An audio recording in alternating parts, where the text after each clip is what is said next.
as always. And I really appreciate your joining us. And I really appreciate my good friend, Dr. Peter McCullough, coming on so diligently. He's been very loyal to our show because I've been his number one supporter for years since COVID started. They tried to strip his license away. They tried to discredit him. They tried to run him out of the run him out of the medical field. But everything he said has been right. The guy's been wrong about nothing. He's batting 1,000. He belongs in the medical Hall of Fame in wherever that is. He should be there. I guess it's at John Hopkins or something. And he's joining us now. It's always good to have him. He's always so chipper in the morning. Dr. McCullough, Peter McCullough, thanks for being with us, Doc.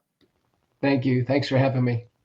Doc, it's always good. It's always good to see your smiling face in the morning. You and Dr. Kelly Victory and everybody else at the Wellness Company, which is my favorite company of all time ever in the history of companies, except mine. Now, let's get to Trump's executive order last week.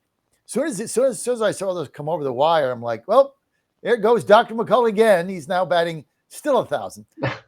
Executive order banning gain of function research. I guess Fauci, I don't know what the deal is with that, but Trump said, no, we're done with that. What was your reaction to that, Doc?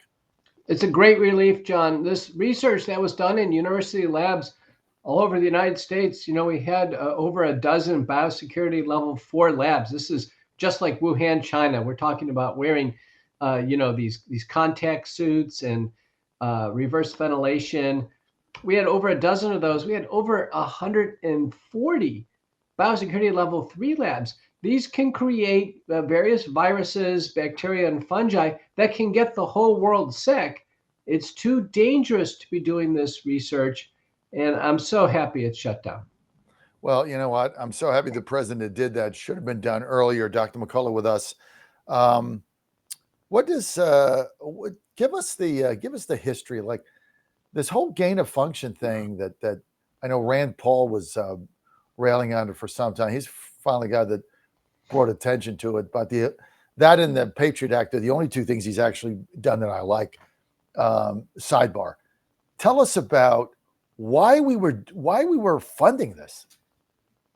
It's very similar to a nuclear arms race in the past, where laboratories were working on new technology for nuclear missiles and defense systems. Now laboratories are working on with heavy funding from foundations, the military. University labs were working on new biological threats, and then the responses called countermeasures, which would be therapeutics and vaccines. So the idea here is a country or an intermediary that holds both the threat and they hold the answer. They hold power in negotiations. So you develop the bioweapon, and then you develop the antidote to the bioweapon. And if you have them both, you have power. Is that what I'm hearing? That appears to be the calculus. Why would DARPA, one of our military units, be so heavily involved in this? They had a program back in 2012 called the ADEPT P3 program. And they said in 2012, we will develop messenger RNA vaccines and we'll be able to end pandemic in 60 days. This is long before Trump or Biden. DARPA, our military unit, had aspirations of using messenger RNA over a decade ago. Just it's, you look deep into what are some of the things that we're doing that the American public was not made aware of. I mean, it's pretty frightening. Somebody was telling me the other day that, giving me the number, somebody in the Health and Human Services, by the way, big announcement today at the White House at 9:30 on HHS. It's going to be about drug pricing and other things. But somebody was telling me the amount of vaccines now that you're encouraged to give your child, your infant. It was like 50 of them. Like, you got to be kidding me. What's driving this? And John, a similar number for your pets.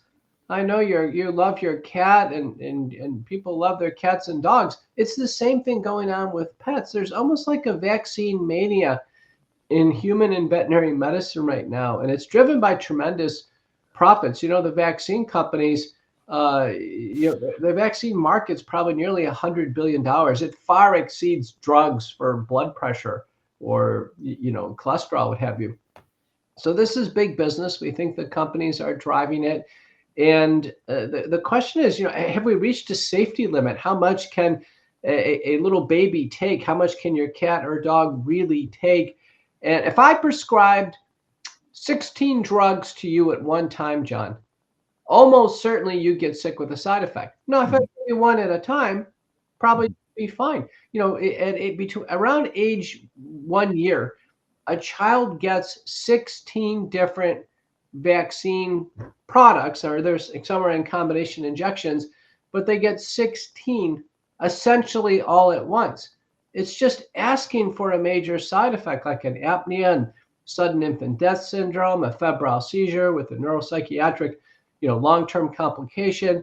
It's just not wise to give so much to a little baby all at once. I agree with you. I mean, I think it's crazy. I don't give any vaccines to my cat Sammy. I won't give. Oh, really? I don't give any of them. He's fine. He's the house cat. He stays inside. He goes out on the porch once in a while. No vaccine. I mean, rabies, obviously, you have to have that by law.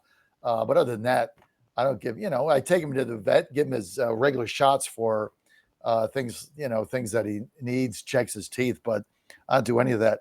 Explain to us how parasites are affecting America's health and what your solution to that is, Dr. Peter McCullough. About 10 years ago, the CDC posted really, in a sense, a public health message about what's called NPIs. That is neglected parasitic illnesses, that we're overlooking certain parasitic diseases. We're eating more and more undercooked foods. And have you ever been to a restaurant and you read it says, warning, eating undercooked beef or fish could result in illness? What they're talking about is parasites. If you ever eat sushi, you hope it's sushi grade and there's no parasite eggs in it. And in fact, recently on one of the podcasts, someone showed a picture of a salmon with a clear plastic wrapper on it. And there was a little worm just inching along underneath the plastic, and it was right there in the grocery store. So it's obvious we do ingest parasites, and sometimes they cause vague illnesses that are difficult to diagnose. So doctors should order ova and parasite tests and carefully consider this. Many have said, listen, when some of these predominantly abdominal symptoms are vague and the tests are inconclusive, to do a parasite cleanse. And that's what we put together at the Wellness Company. So if I'm concerned about parasites in my system and I want to cleanse it from that and be sure that I'm not ingesting things and they're not, causing me illness, what product do you have? What should I do? Well, go to the Wellness Company. You'll check in with one of the doctors and they'll go through some checklists. And the product is a combination of ivermectin and mebendazole in a fixed combination. It would broadly cover all of the potentially ingested parasites. And it's not just from food. Remember, if you've had stream water or you've traveled somewhere, you've traveled to a place where the water supply is, not so clean, it's possible you've ingested the eggs of parasites. And once they start to grow in the body, they cause symptoms.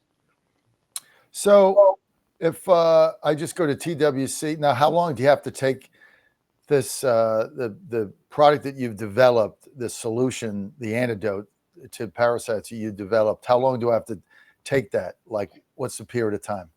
Typically, it's 21 days, and we give several. We give enough to give several rounds of this if it doesn't work the first time. How do you know if it works or not? Resolution of symptoms, or if there's stool, ova, and parasite testing, it clears. What if you want to take it to just like you don't know you have it, but you just want to clean your system out? Does it work for that? If you don't have it and you take it to just ensure you don't have any parasites, would that work as well? Yeah, some do it that way. It's considered a parasite cleanse, and people certainly have the option to do that. It's off the label, but it's people's choice to do that. By the way, that's quite popular in Central and South America to do so. The products are very safe. Always read the warnings on them, but At the Wellness Company, we believe in medical freedom, and people certainly, take a rational approach and do exactly what you've said. I mean, 21 days and you rid yourself of all parasites, I think is pretty good. I haven't done that yet. I know that I might though, because you just don't know. I mean, especially when you travel all the time, you just don't know. Just go to twc.health/Godzilla, twc.health/Godzilla. The parasite cleansing is there. You want to check that out. You're not feeling well, that might be one of the issues. twc.health/Godzilla. Dr. Peter McCullough, as always, thank you for your time and thank you for being with us and thank you for your wealth of knowledge, sir. Thank you.